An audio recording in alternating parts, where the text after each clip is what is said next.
हमारे साथ ਯੈਸ ਪਾਕਿਸਤਾਨ ਆਉਣ ਤੋਂ ਪਹਿਲਾਂ ਸਾਡੇ ਅੜੋਸ ਪੜੋਸ ਦੇ ਵਾਤਾਵਰਣ ਨੇ ਸਾਨੂੰ ਬਹੁਤ ਡਰਾਇਆ ਸੀ ਕਿ ਪਾਕਿਸਤਾਨ ਗਿਆ ਬੰਦਾ ਵਾਪਸ ਕਰਮਾਂ ਵਾਲਾ ਵਾਪਸ ਆਉਂਦਾ ਹੈ।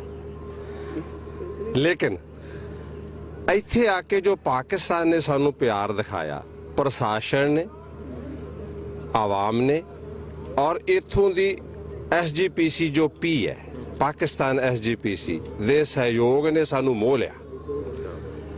ਫੋਰਸਿਸ ਅਸੀਂ ਸੌਂਦੇ ਹਾਂ ਔਰ ਸਾਡੀ ਤੁਹਾਡੀਆਂ ਫੋਰਸਿਸ ਰਾਤ ਭਰ ਜਗਦੀਆਂ। ਤੁਸੀਂ ਉਹਨਾਂ ਨੂੰ ਡਿਊਟੀ ਕਰਦੇ ਨਹੀਂ ਦੇਖਦੇ, ਪਰ ਅਸੀਂ ਡਿਊਟੀ ਕਰਦੇ ਦੇਖਦੇ ਹਾਂ ਕਿ ਉਹ ਇੱਕ ਝਬੱਕੀ ਵੀ ਨਹੀਂ ਲਾਉਂਦੇ। ਕਾਸ਼ ਕਿਤੇ ਉਹਨਾਂ ਨੂੰ ਪਤਾ ਨਹੀਂ ਕਿਹੋ ਜਿਹੀ ਡਿਊਟੀ ਦਿੱਤੀ ਗਈ ਹੈ ਕਿ ਆਏ ਹੋਏ ਗੈਸਟਾਂ ਦੇ ਉੱਪਰ ਕੋਈ ਮੁਸੀਬਤ ਨਾ ਆਵੇ। ਇਸ ਤੋਂ ਅਸੀਂ ਇੰਨੇ ਪ੍ਰਭਾਵਿਤ ਹੋ ਕੇ ਚੱਲੇ ਹਾਂ ਕਿ ਸਾਡੇ ਉੱਥੋਂ ਦੇ ਲੋਕ ਝੂਠ ਮਾਰਦੇ ਨੇ। ਪਾਕਿਸਤਾਨ ਅਜਿਹਾ ਨਹੀਂ, ਇੱਥੇ ਐਸਾ ਵਾਤਾਵਰਨ ਹੈ। ਅੱਲਾ ਅੱਗੇ ਅਰਦਾਸ ਹੈ ਕਿ ਤੁਹਾਡਾ ਝੂਠਾ ਅਸੀਂ ਛਕ ਲਈਏ ਤੇ ਤੁਹਾਡੇ ਜਿੰਨਾ ਸਬਰ ਸੰਤੋਖ ਪਿਆਰ ਜੇ ਤੁਹਾਡੀ ਜ਼ਬਾਨ ਚੋਂ ਟਪਕਦਾ ਉਹ ਸਾਡੇ ਚੋਂ ਵੀ ਟਪਕਣ ਲੱਗ ਪਏ। पाकिस्तान ਪਾਕਿਸਤਾਨ ਜ਼ਿੰਦਾਬਾਦ।